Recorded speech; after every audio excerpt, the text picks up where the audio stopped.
In today's travel tip video, you are going to learn how to pack in only one carry-on suitcase for a vacation that spans both hot and cold climates. We only pack in carry-on luggage. We usually leave from very warm Houston, Texas. You will learn from my experience in September, where we had to pack in only a carry-on suitcase for 4 days of 90-degree weather and then 5 days at least of 45-degree pouring rain. Here's how I packed for both climates in only one carry-on suitcase. One tip if you're traveling from cold to hot is this: leave your coat in the car at the airport parking lot. And here's what I mean. One trip when it was like 15 degrees outside, I left my down jacket in the car, and in the bus taking me to the airport, I wore my hat and my gloves. Why does that tip help? They're easy to pack. Here's an example. If you were flying from hot to a cold location, you are going to pack a packable winter jacket, puffer jacket. This one's packable, but it also has backpack straps. So what you can do is wear this in the airport over your backpack. That's why they're called backpack straps. I have also one that is green that's water resistant if you need that. You wear it into the airplane while you're walking down the aisle, but here's the tip. You're going to have a plastic trash bag in its pocket. When you get your carry-on suitcase in the overhead bin and your personal item bag in the seat, take the jacket off and pull out that plastic trash bag. You're going to roll it and then just stuff it into that trash bag for the flight. And here's what you can do. If there's room in the overhead bin when everyone has sat down, just stuff it up there in between or on top of your suitcase. Or if there's no room, you're now protecting it from dirt or whatever, and just stuff it where it will fit under the seat in front of you. Carry-on tip number 2, layering is going to be the most helpful tip. Choose versatile pieces that can be worn more than once. They can be layered easily, or they can be worn alone. You're going to think lightweight thermals, like merino wool, can be worn in the summer as a t-shirt. They make them. I think Unbound is the best one that I've heard of. Or cardigans that can layer. You can take a jacket or a pullover, but here's the tip. No hoods to save space, or just pack a hat to save space. Here's a travel outfit list for cold weather, okay? You're going to pack 3 tops. You're going to pack blue jeans or black denim, and then you're thinking about the bottom trousers that you're going to be wearing inside the airplane. That needs to be very strategic. It can be leggings or it can be joggers, especially in the summer. Thin, like paper thin joggers are so great. Then you're going to pack 3 tops for those blue jeans or black denim, and 3 shirts for the pants that you wore inside the airplane. Those shirts are where you're going to think about the climate. It could be hot or for cold. Do they need to be short sleeve, 3/4 length sleeve shirts, or long sleeves? And then you're going to think about your top layer. Cashmere is very lightweight. This one's $50, and it goes perfectly over a t-shirt for when my midlife hot flash comes on. One tip that I do is I pack cashmere in the summer for those freezing cold airplanes when I'm wearing a short sleeve shirt for my travel outfit. One tip for the quince one, it'll pop up right here. It takes you directly to this sweater. I'm a size 10, 5'8", and the large is fine for me, but if you're taller than me, size up for length. There are 2 reasons that cashmere will help you pack in only a carry-on suitcase: because they are very lightweight. They retain your body heat so well that you are totally warm with a base layer and that sweater. The Nordstrom brand ones only come out in the midsummer sale. They're sold out completely, and then right now they're still available around Christmas time and Thanksgiving. So far we have plenty of t-shirts as well as top layers for cold or hot climates. The number 3 tip that will help you only pack in a carry-on suitcase is to wash your shirts or your trousers. Now I know after our really long river cruise and 90-degree temperatures first in Italy is to invest in the laundry service as part of our vacation budget. But if you're in a pinch, you can totally wash your clothes in the sink or while you're taking a shower. One thing that helps me is to remember that you may not need both a base layer and the top layer for every event that you will be doing during the day. For instance, you may just want to wear a long sleeve t-shirt or a short sleeve t-shirt to the cocktail hour and dinner on a river cruise because it's pleasant inside that boat. And another tip to remember is that hotels and restaurants in foreign countries are sometimes more stagnant. Okay, now let's think about the trousers that we mentioned before. For warm temperatures, I would swap out the pair of jeans that I packed and pack 2 shorts and then maybe a dress. I think, though, that a skirt is more versatile than a dress. Think how many tops you can wear with some skirts. If that's your vacation style, I usually do not dress up with a dress or skirt on vacation, but one time I did. Oh, in Italy, I packed 2 dresses. I don't think I've ever done that before. All right, here's a tip to help you eliminate what you are going to pack for 2 different climates. Check the weather last minute. The number 4 tip is to pack shoes that serve double duty, waterproof shoes or waterproof boots. If you're going to be walking in snow or pouring rain in like 30-degree or 20-degree weather, you may need waterproof boots for a really cold vacation spot where you need a boot that is rugged and waterproof.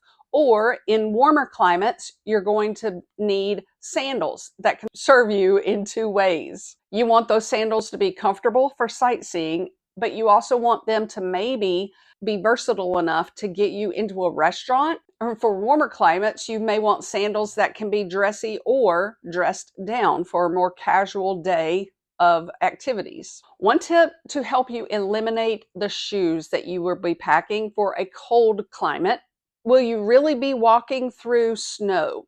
Will you really be hiking on slippery slopes? Or could you just pack tennis shoes that have a rugged sole and solid footing? Do they need to be waterproof? Those are just some questions to help you eliminate what you thought you really needed. There are 2 options to help you think. You could get a waterproof tennis shoe. This is mine, with a very rugged sole. It's great for easy hikes and touring all day, supportive enough for walking all day. With those, my foot goes so low into the shoe, I can pack arch inserts. If I am walking through some snow, when that snow starts to melt, those tennis shoes are waterproof, so I'm fine. And then I didn't have to pack my waterproof boots. So I've saved a lot of space, or I've opened up a lot of space with that elimination process. You could pack a regular hiking shoe that's not necessarily waterproof, but you want it to blend with the jeans that you're wearing, like with blue jeans, maybe gray or a bluish color, or if you're going to have black jeans, wearing a darker hiking shoe that could also be worn into a restaurant, especially like in Montana and Colorado. You can wear those hiking shoes into nice restaurants. Tip number 5 is thinking of accessories that may help you. Like, one is a scarf. Scarves can be versatile to dress up or just add to a plain old shirt that you've been wearing 2 days during this 12-day vacation, but they only take up minimal space. But one of them is this scarf for the airplane. It will do double duty, so that would be helpful for travel. It's a scarf, but it also can snap. It also can double as a blanket inside the cold airplane. This right here is why I mentioned this in my gift guide video. It has a hidden pocket with the threading and the zipper the same color as your scarf. Tip number 6 is to choose a color scheme. Here's what I do. In the winter, I usually go with a black color scheme. I learned from, what's her name?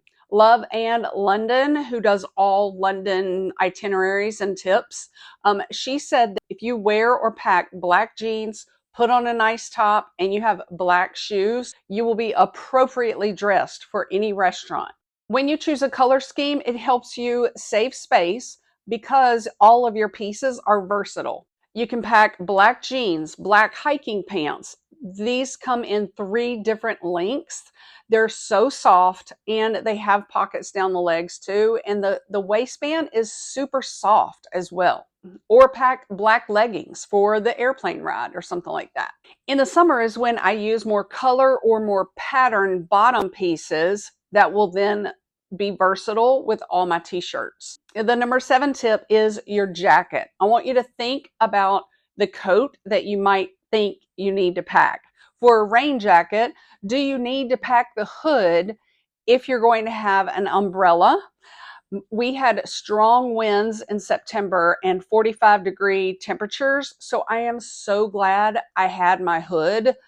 It is removable, but one tip that I learned several years ago in pouring, blowing wind is to make sure the hood can cinch if it's a rain jacket especially. Or could you just pack your umbrella if there's a slight chance of rain and it's not going to be super cold? Or think about your activities you're going to be doing. Are you really going to be outside that often, or can you just be dropped off and run into the restaurant or run into the shop? So you're checking your excursions or activities, you're checking the weather, but you're also deciding what will help you pack in only a carry-on suitcase by doing double duty. Number 8 is pick a packing method, either rolling, folding, compression cubes, or regular packing cubes.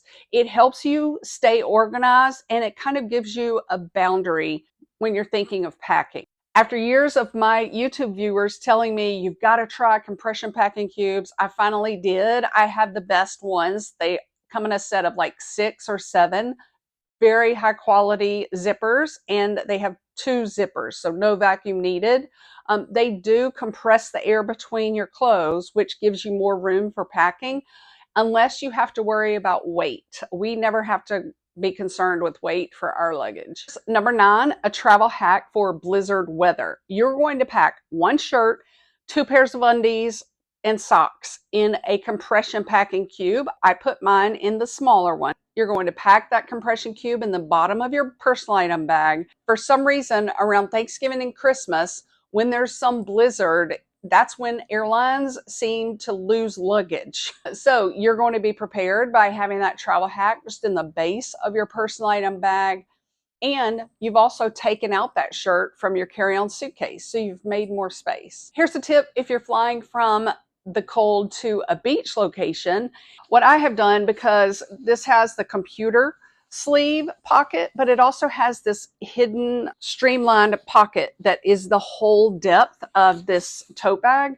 I have put my swimsuit and my swimsuit cover up in there, or you can pack a pair of shorts in there. And then you can put flip-flops in the inside part of your carry-on suitcase and change when you arrive at your wonderful beach location. If you're from Canada, let me know if you vacation in Puerto Vallarta. We saw like 10 airplanes from Canada. 10? 7. 7 airplanes from Canada when we went last January. Here's a tip for sunscreen. It is one of the most asked questions. How do you pack enough sunscreen for a beach vacation? The tubes come in the 3.4 ounce container size. Those go in your liquids bag. And I have every family member take as many as they can. Usually men have more space in their liquids bag, so my son and my husband will do that. Another tip is what I got scolded for. So here's my way around it. I poured my sunscreen into my shampoo container, and I used that amount the first day, especially because that's when you mostly need all the sunscreen in every little inch of your body. Okay, these tips are going to help you effortlessly pack in only a carry-on suitcase, whether you're going to a cold climate or a hot climate. Thanks for your time. Be sure to check out the gift guide videos. I will put up a helpful video right here. Yeah, right here. A helpful video for you with some tips and tricks like always, no matter what video. All right, thanks for your time.